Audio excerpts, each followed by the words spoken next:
Food is everything we are. It's an extension of nationalist feeling, ethnic feeling, your personal history, your province, your region, your tribe, your grandma. It's inseparable from those from the get-go.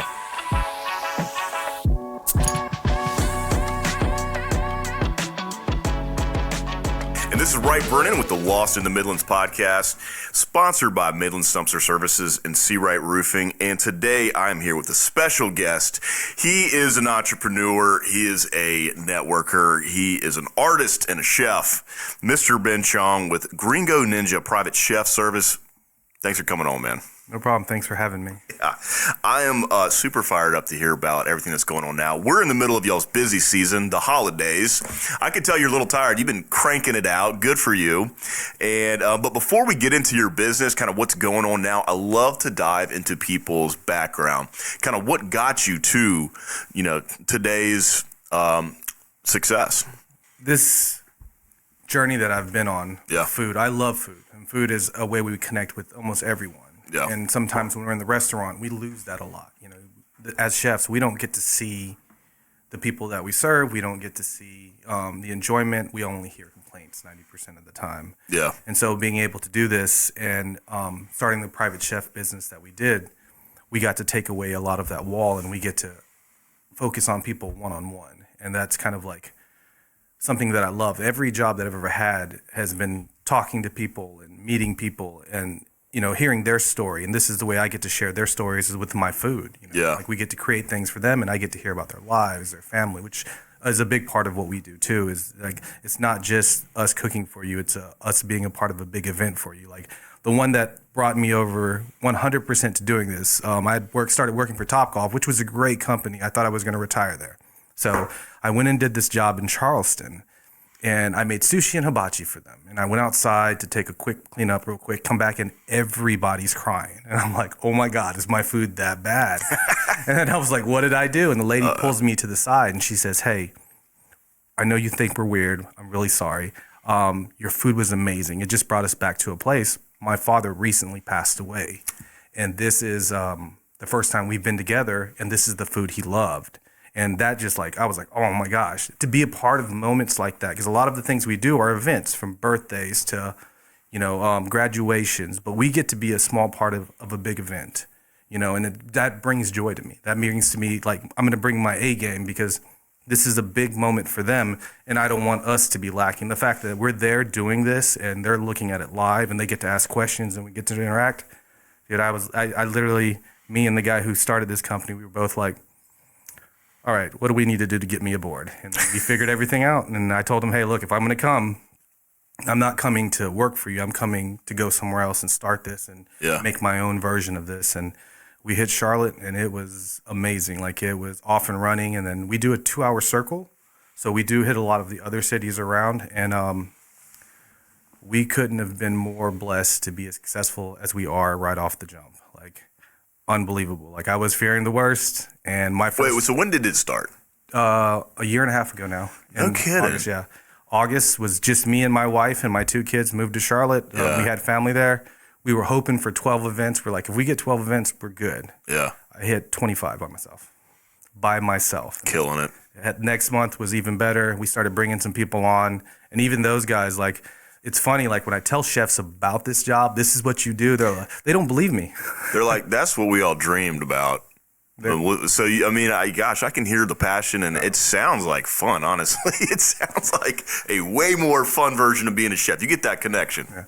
And another big thing for me is I know how hard the grind is. Yeah. For the 2 guys that I brought on, I'm telling them, hey, guys, this is going to be way different than anything you've done. You're going to love it. And they're like, oh, I don't know. And Adam came on first, and he was the executive chef at Heist, which is a big brewery in Charlotte. Yeah. And he was just burnt out. He looked real thin, pale.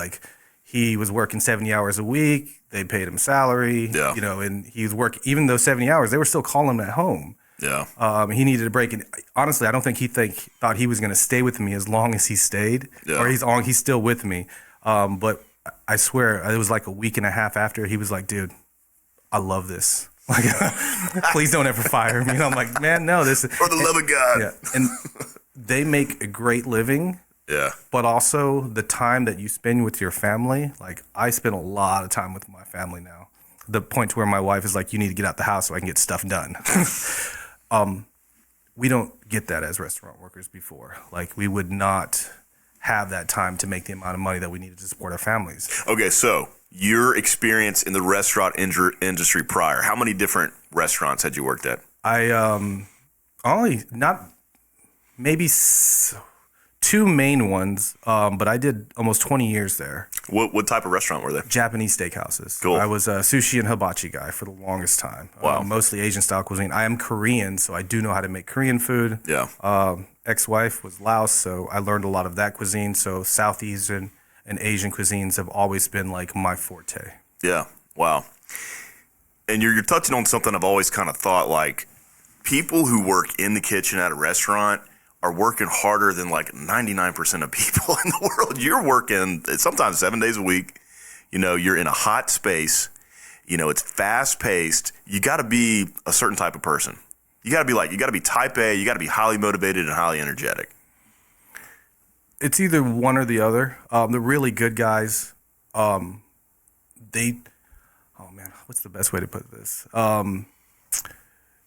They convince us, like the restaurant, that you know this is the best. You know, like this is what you have to do, which I don't feel like that's the norm. Yeah. You know, and to kill this is your only option. Like so you feel like you don't have an option. No. That's why you move up. You move up, and then you want to get that restaurant at the end. But you know the amount of restaurants that fail too. That's why a lot of these guys have gone to food trucks because they want to work for themselves. You know, Yeah. and the start off for a restaurant is huge, and you're doing all this work for not that some of these.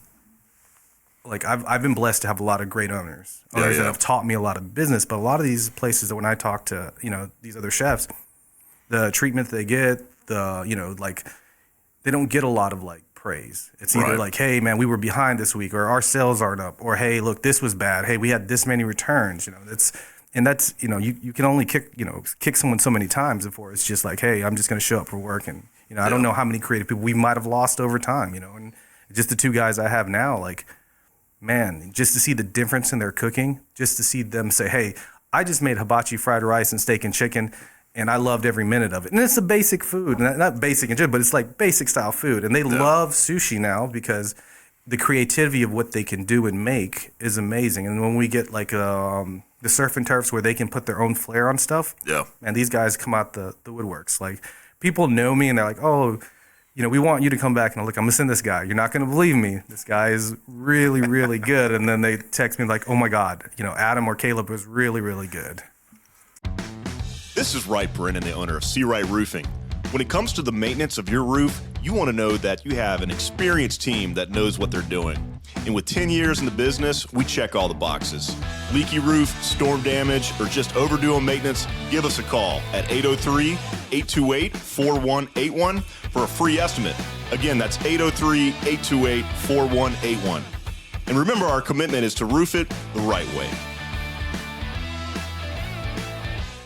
Tell me about your operation a little bit. You said you've got two other guys. If somebody books an event, are all three of you guys going to the event, or does it depend on the event? How does the performance? It's like a performance almost. Yep, depending on the size. So if it gets big, we did a wedding, so we had I think 7 people because we cooked everything on site, which is absolutely nuts when you really think about it. We did a whole lamb. Like we got up there at 7:00, we put it on a spit, we roasted it at the wedding venue.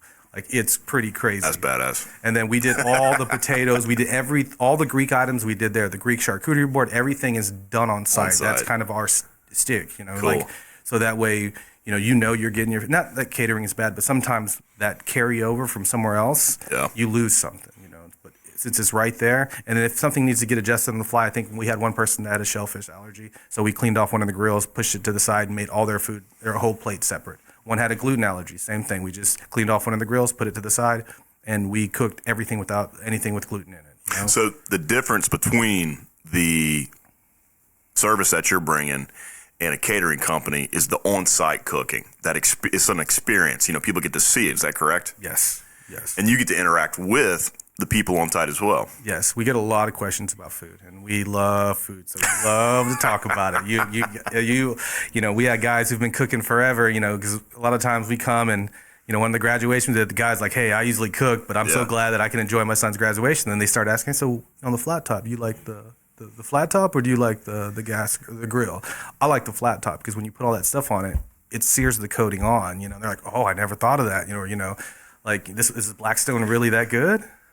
So it's fun to share knowledge with them. And then I've also gotten a couple of recipes from some guys who's like, man, your food's so good, but I want you to try my shrimp, okay? And then they'll give it to me, and I'll try. I was like, man, this is really good. So it's food is a way that all of us connect. That first quote was pretty amazing because it's the truth.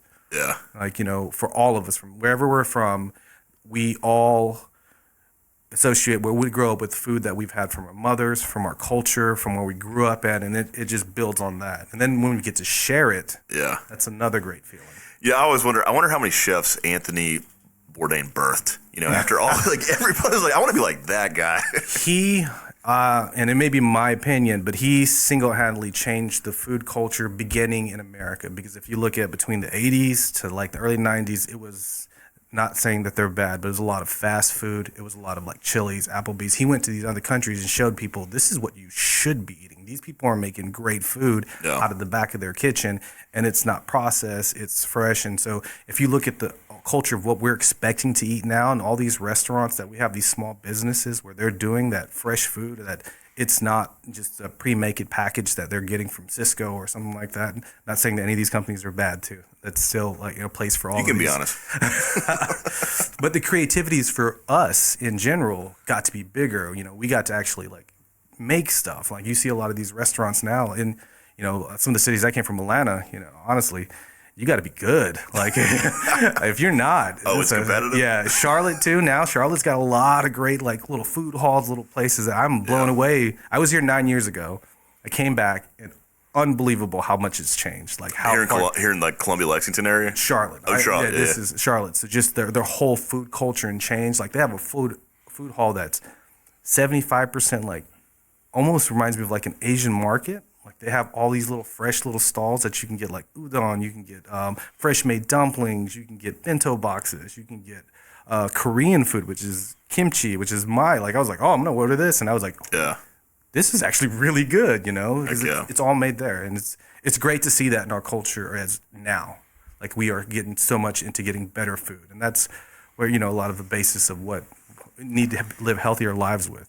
Tell me if I'm on the right path here, because the way I'm thinking about this, it's almost like the front of the house and the back of the house, like at a restaurant, have kind of just smushed together. You're like a bartender, but instead of drinks, you're throwing out chicken and stuff. The great thing is that as hibachi chef, I was already doing that. You already doing Now, the two guys I brought on, they had to learn a little bit more, but Adam is like just everybody's best friend. Yeah. And Caleb, he graduated from the Cordon Bleu in Thailand. So he has such a great depth of knowledge that people just love to like kind of thing. And he's got a great personality too.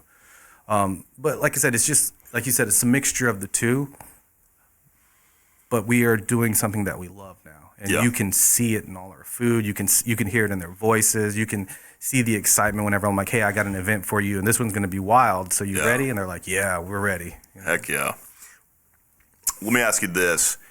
The operation you have, what's the smallest size? Like, what would be an example of one of the smaller sized events you've had? Like, I mean, the amount of people, 10? 2. The only issue is we don't have a minimum people, we have a minimum price. Okay. So we have to keep it so it's going to be a little more expensive. So I always say if you have 2, try to get 4, because 2 and 4 are about the same price. Yeah. So at 4, it's perfect almost. And we've done a lot of 2 ones. So you can do those like close, intimate dinner settings, and you can also do the wedding, whichever in between. That's crazy that you can do both, and you're doing so much all at once. So we usually do, our normal size is from like 6 to 20. Okay. That is like our bread and butter. The 2s are usually, like we had one lady who, they just had a baby, and they didn't want to go out. Like this was a little bit after, like when everything after COVID kind of finally died last summer. So they didn't want to go out. So their mom bought them a personal dinner from us, and we went over there and we cooked a lot of food for them and made sushi. So those do, but usually it's between 6 and 20 is usually the number that we get. That's our bread and butter. Yeah, fantastic. Let's talk about service area. I know that you guys recently have expanded into this market. So tell me, like, where will you go around the Midlands area? So we do a 2-hour circle. I've been down here a couple times already. Actually, since I've joined you guys. B&I.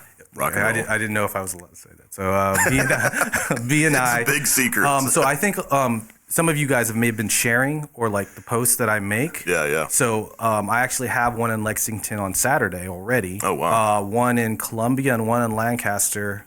Because all those, Lancaster's a little higher up, but all those are from just it being, because on Facebook, I think the more you share, the more people like it, the more it puts it up. So people see it and they have been booking. But we do a 2-hour circle, and I've won us 2.5 hours. As far as 3 hours, on that we just have to charge a little travel cost.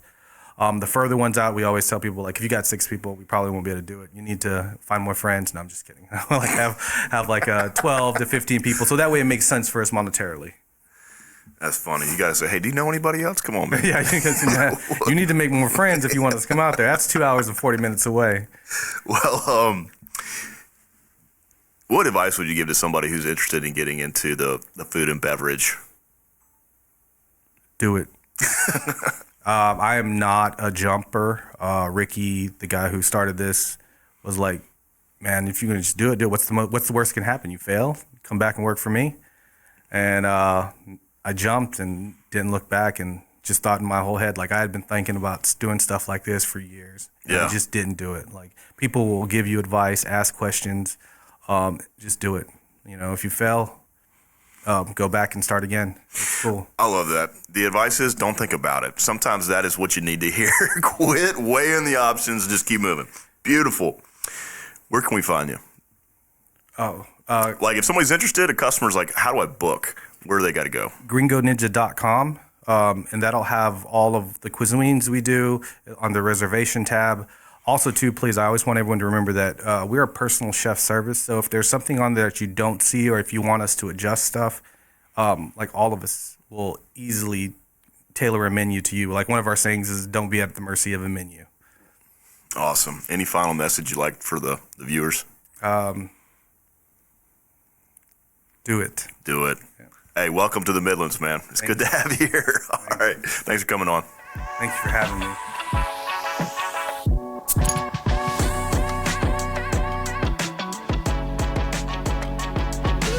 Hey everyone, many thanks for watching. If you enjoyed this episode, give us a follow and click the bell to stay up to date on future episodes, or click the link to watch another previous episode. Also, don't forget to like, share, and please leave us a comment. We'd love to hear your feedback.